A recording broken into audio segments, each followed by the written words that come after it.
तो सर आप क्या कुछ कहना चाहेंगे वाले सर? अध्यापक सरकार से कर रहे हैं मांग, सरकार जल्द से जल्द कोचिंग सेंटरों को भी खोलने की दे अनुमति। ओपन हो गए हैं, रिलीजियस प्लेसेस ओपन हो गए हैं और बाकी सारी चीजें ओपन है, तो कोचिंग संस्थान क्यों नहीं सर?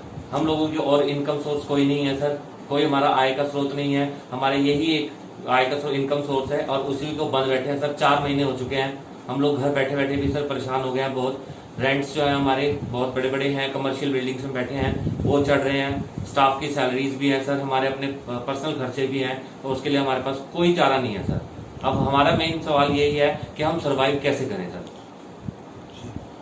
योगेश है, मैं आइडियल कोचिंग सेंटर रन करता हूँ यहाँ पे। सर मैं सरकार से एक ही सवाल पूछना चाहूँगा, मेरी जो एज है 28-29 एज है, ठीक है। मेरे एज में शायद ना किसी की सेविंग होती हो। 4 महीने से सरकार ने ये नहीं पूछा कि भाई आप 4 महीने से क्या खा रहे हो। 4 महीने से सर कोई इनकम सोर्स नहीं है, कोई किसी तरह की इनकम नहीं है और रेंट हमारे सिर पे चढ़ते जा रहे हैं बार बार, ठीक है। बार बार मेरे पास रेंट वाले का फ़ोन आता है, सर रेंट दो रेंट दो। तो हम क्या करें उसका? सरकार ने कोई सॉल्यूशन उसका हमें नहीं निकालना है, ठीक है। अगर सरकार हमें कहेगी सर आप 4 बच्चे बैठा लो, हमारे पास 300 स्क्वायर फीट के रूम है, अगर सरकार मुझे कहती है 4 बच्चे आप बैठा के पढ़ाओ, तो उसमें सरकार को क्या किसी भी तरह का कोई कोरोना वगैरह नहीं फैलेगा जहाँ तक मुझे। और हमारे पास तो हर चीज़ का प्रॉपर रिकॉर्ड होता है सर, यहाँ तक कोई बच्चा इंक्वायरी करने भी आता है उसका भी रिकॉर्ड होता है। लेकिन सरकार के पास हम बार बार अपील कर रहे हैं, लेकिन सरकार ने अभी तक कुछ नहीं सुनी हमारी। जैसा कि सर ने मुझे भी क्लासेस दिखाई थी, वहाँ पर उन्होंने दिखाया था कि जो बेंच हैं वहाँ पर उन्होंने टिक मार्क कर रखे थे और जो भी सैनिटाइजर है इन्होंने पूरी सुरक्षा के नियमों का पालन कर रखा था। हमने ऑटोमेटिक सैनिटाइजर मशीनें लगाई हुई हैं, उसमें प्रॉपर एक डिफरेंस बनाया हुआ है, हर तरह की हमारी तैयारी है उसमें। लेकिन सरकार उसको कुछ देख के हमें कुछ गाइडलाइन दे तो हम वो फॉलो करने के लिए तैयार है। हमारे पास तो सर एक हम बच्चे का ये है सर, जिस बच्चे को हमने जैसे बोल दिया उसने वहीं आके बैठना है। सर मेरा नाम अभिमन चावला है, मैं NITH इंस्टीट्यूट को रन करता हूँ यमुनानगर के अंदर। मेरे सरकार से यही गुजारिश है कि जब सरकार ने हर चीज़ को खोल दिया है तो इंस्टीट्यूट को क्यों नहीं?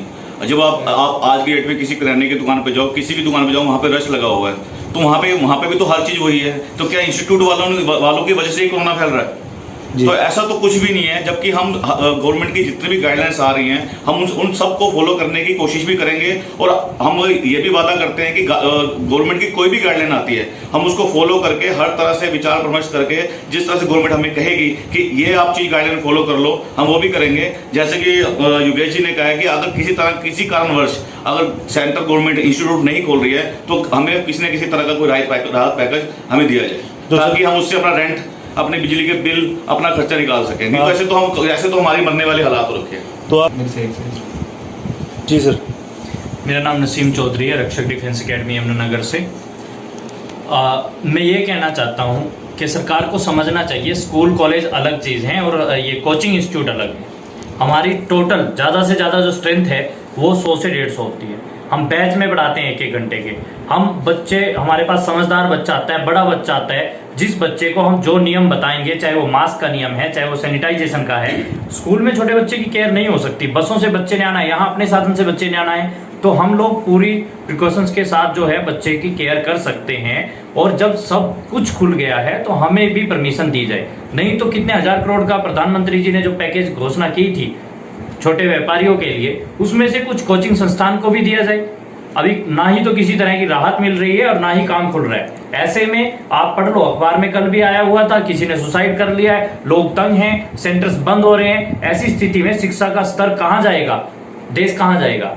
हर देश अपनी शिक्षा पे ज्यादा से ज्यादा मेहनत करता है अपनी तरक्की के लिए, और हमारा देश शिक्षा को सबसे पीछे छोड़ के शराब को सबसे पहले खोलने का काम हमारे नेता करते हैं। तो मेरी यही अपील है कि कम से कम हमारे साथ जुड़े हुए परिवारों का ख्याल रखा जाए, हमारे साथ जुड़े हुए स्टाफ और सबका ख्याल रख के पूरे देश के अंदर कोचिंग्स हैं, कई अलग अलग तरह की कोचिंग्स हैं, इनको भी सरकार ध्यान में रखे और या तो राहत दे जैसे हमारे भाई चावला जी ने कहा, अदरवाइज हम लोगों को जो है खोलने की परमिशन दे। हम सारे नियमों का पालन करेंगे, हमारी किसी भी तरह की ऑडिट सरकार करा सकती है। धन्यवाद। नमस्कार सर, मेरा नाम मनु शर्मा है और जैसा कि हम सब लोग जानते हैं कि ये कोविड-19 काफ़ी बड़ी समस्या है, ये छोटी समस्या नहीं है और काफ़ी समय से सभी लोग, मैं तो क्या सभी लोग इसमें जूझ रहे हैं। लेकिन इसको मद्देनजर रखते हुए अगर हम अपनी जो गाइडलाइंस गवर्नमेंट दे रही है अगर हम उनको फॉलो करते हैं और उनके हिसाब से चलते हैं तो मुझे लगता है यानी कि हम भी गवर्नमेंट के साथ दे सकते हैं, और बल्कि हम अच्छे से अपने छात्रों को भी समझा सकते हैं जो कि पूरे मैच्योर है, जो कि 10वीं से ऊपर के बच्चे हमारे पास, 10वीं 11वीं 12वीं उससे ऊपर ग्रेजुएशन सभी तरह के स्टूडेंट्स हमारे पास आते हैं। हम उनको अच्छे से जागरूक कर सकते हैं।